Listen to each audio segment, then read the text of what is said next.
Hey guys, it's Mo. And well, yesterday started the 10 weeks or 10 years or 10 millennia, depending on, well, just observable data we're going to be spending with the Karen Reed trial. I got 6 pages of notes, so hey, that works. But we have a lot to break down, especially if you don't want to watch, well, just hours and hours of OnlyFans sidebars and, well, Brennan acting like Ichabod Crane with a compacted colon. That being said, we didn't even get into opening statements, y'all, without shenanigans because there was a sidebar because Brennan has again alleged that the defense did not turn over discovery as per the or ARCA witnesses. So Brennan is still claiming that there were text messages, letters, and all of this. And it seems that Mr. Alisi got a little heated in the sidebar because, and we'll get back to Mr. Alisi, but at the end of the day, he did get a chance to have his say. Not that it appeared that Bev actually listened to anything that he said, but he was quite passionate in his arguments. So even before we get to the opening statements, there was already this ARCA shenanigans. Then we go over to 38 minutes that felt like 4.5 hours of incoherence with, well, Hank Brennan's opening statement. Now, I will say that, he did attempt to tell the story in a more sort of narrative style. He did start off with going over, you know, private first class, high speeds, kind of EMT experience. And he did attempt to make this more of a narrative opening statement. The problem with him is I don't think that's his comfort zone. I don't think that he generally likes to do a narrative storytelling kind of opening, but I think he realized that going up against Jackson, he was going to need to bring something into it. So I think that this wasn't his comfort zone. You know, Spoiler alert, I have never seen Mr. Hank Brennan, in any other lawyerly capacity, so I don't know. Just as an outsider looking in, he seemed very uncomfortable with the narrative style, and he would make these little asides, mid-narrative kind of laying out flowery language. He'd then make these asides to point out like what the evidence was going to show. But instead of it very well and very neatly marrying into the narrative storytelling sort of thing, it actually was confusing and it broke up the pattern, broke up, how you were listening to it. Kind of the flow of information was very hard to follow. And especially as someone who I have freely admitted is not very, knowledgeable about the case. It was a lot of names, a lot of twisty turniness that I think the jury would find confusing. Not to mention, he was pacing. He did not have a lapel mic, which I think should be standard, but he didn't have any of those things. So it was hard to follow. He wasn't mic'd properly. I do hope the jury heard him. Now, the problem with trying to attempt a style that you are not comfortable with, that the other person is a craft master at, is that Mr. Jackson, in his opening statement, showed what narrative storytelling with the addition of, the evidence, how that neatly married together is supposed to flow. Mr. Jackson this seems to be his kind of natural way of, telling or giving an argument. This is kind of his milieu. And it seemed, again, he seemed comfortable, he seemed collected, and Mr. Brennan did not. Now we get to the first witness, Timothy Nuttall. Now he was an EMT at the time, EMT paramedic. I know there is a big, long differenceology to that, but honestly, this witness was probably the worst one to start out with because Alan Jackson's theme in his opening statement was that this case has been irrevocably harmed by the investigation, by Proctor. And because all things from this case lead from Proctor, it's basically all fruit from a poison tree. So The defense has already put out this sort of thought that everything that the state is going to give you is going to be shaded in a certain way, is going to either be poorly investigated, not investigated at all, or things are going to change in intervening years. And while, the witness looked really good during cross, or at least didn't look dead awful during, the direct, I'm sorry, I didn't mean cross, I meant direct. Cross was a bloodbath. This is only going to be easier for the defense this time around. They have all the statements that were made for the grand jury if they were testifying from the grand jury from the last trial.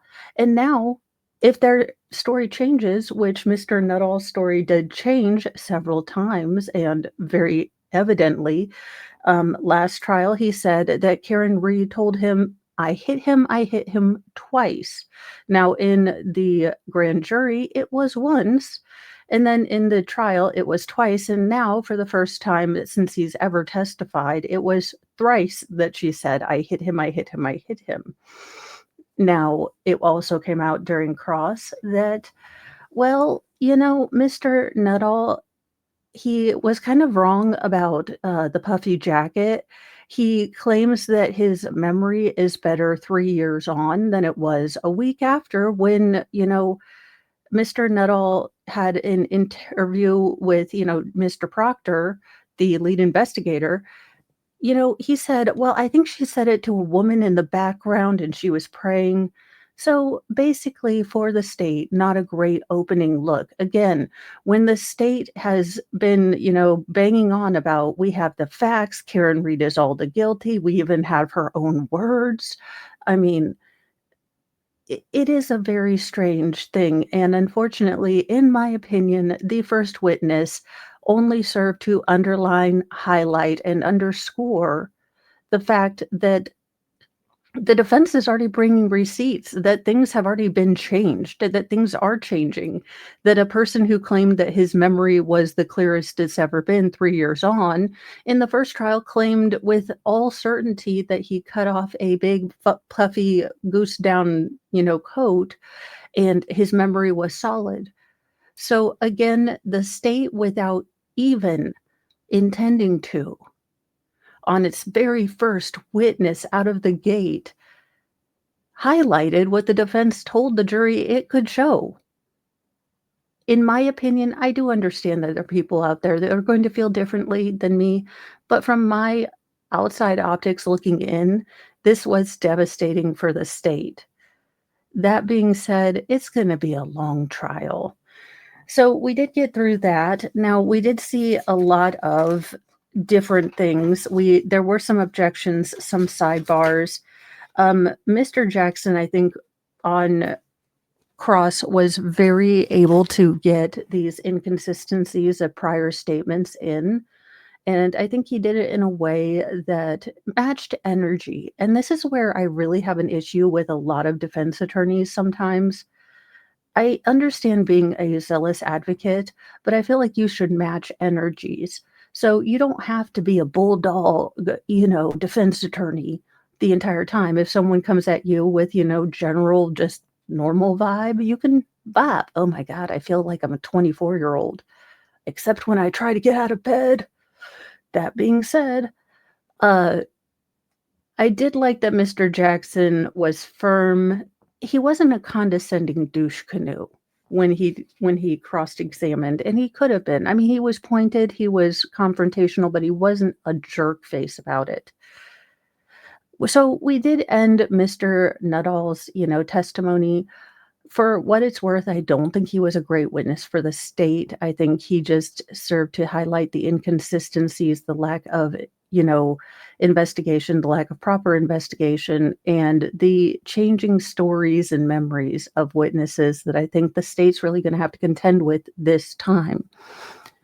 Our next witness, and we finished the day with her direct, was Carrie Roberts, John O'Keefe's, friend, not a big fan of Karen Reed from what I've heard from Baker and Valhalla.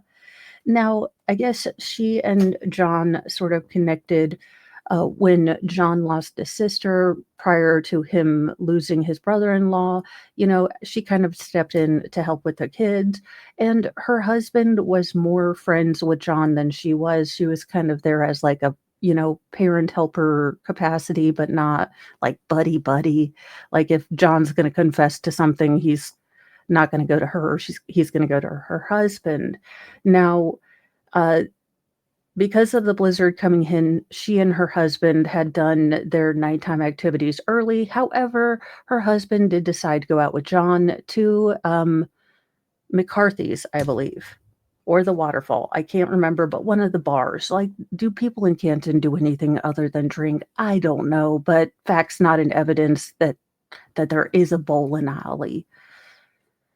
All right. So she then kind of launches into this story about when Karen called her the morning of the incident, how she wasn't quite sure when her husband got back, but, they were all inside. She was happily sleeping through the blizzard and things like that. So when Karen Reed called at 5 a.m., and, Carrie made a point to kind of do dramatic, like, apparently like John's dead, John's dead, John's dead, or something like that. It seems that the triple emphasis on things is really going to be something we're going to notice in this trial.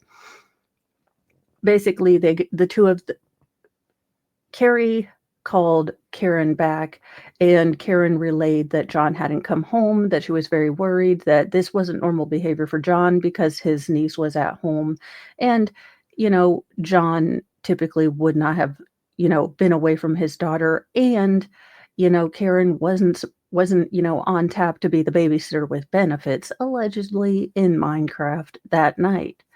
So it Karen is already driving according to this. Now, this part makes no sense to me because I will explain. But Karen and Carrie decided that they were going to get together and drive to try to find John because Karen was convinced that he hadn't come home. Carrie was kind of just brushing it off, like, "Look, you're crazy. He's probably just sleeping it off somewhere. It's daggone blizzard outside. Like, let's not get all, shenaniganized. This is gonna be okay."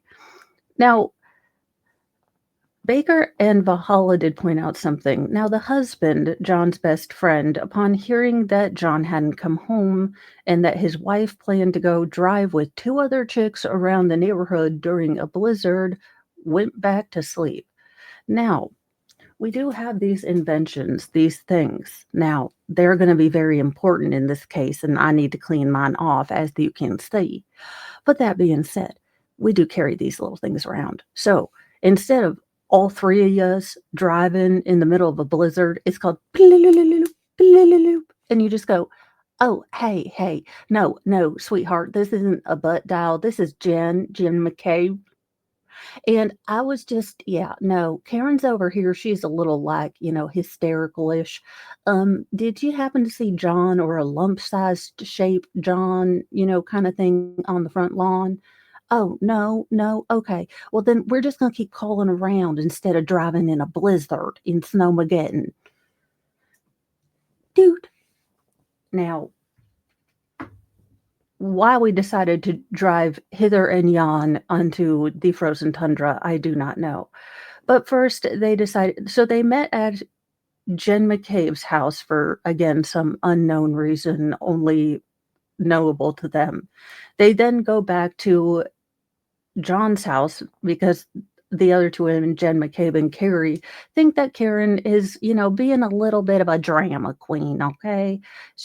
She's being a little bit extra. Main character energy on a not main character energy kind of day. So they go over to John's house. They look through John's, you know, his entire house, find nothing, and decide to, go over to the Alberts home because that's where Jen McCabe said that, "No, Karen, you didn't leave him at the waterfall. I understand you're a booze hound, but you actually left him at my sister's house." So now Here's where the snow's gonna become an issue because according to Carrie, it was snowmageddon. Between here and your eye teeth, you couldn't see, a speck of nothing.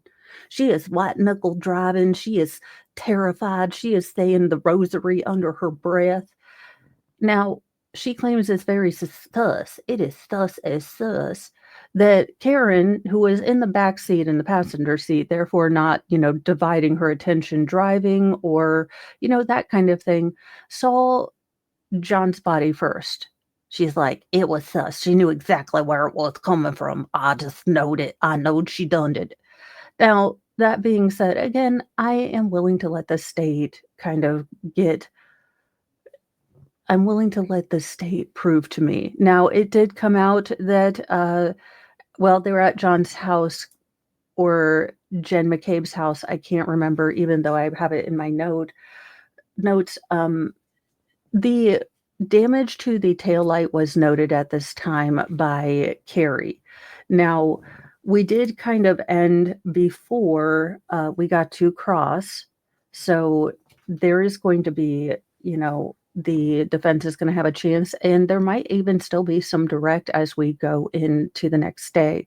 Now, uh, our final sort of explosive thing is, and for a final wrap up, I know this went a bit long.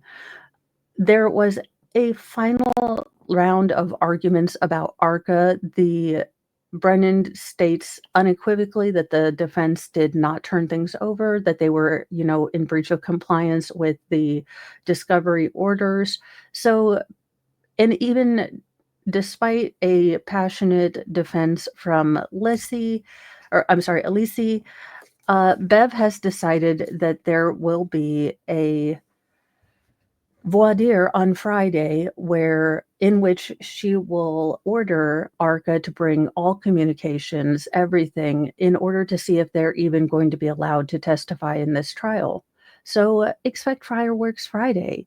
I am sorry this ran a little long. I hope this was helpful to you, and I hope to see you guys on our coverage of the Karen Reed case, Bork and Baker, Valhalla, and myself. We might not be the smartest, most legally sound people, but we will try to keep you entertained, and I will continue to take notes and try to break things down for you in much shorter videos next time, hopefully. About this case. So thank you so much for watching. I appreciate you spending your time with me and giving me, all the YouTubey things. If you think I've earned them, your like, subscribe, all the thingamabobs. Remember, as always, be kind to yourself, be kind to others, but have a sassy mouth and carry a can of bitch fire because kindness doesn't equal doormats. And I will see you guys. Bye, my lovelies.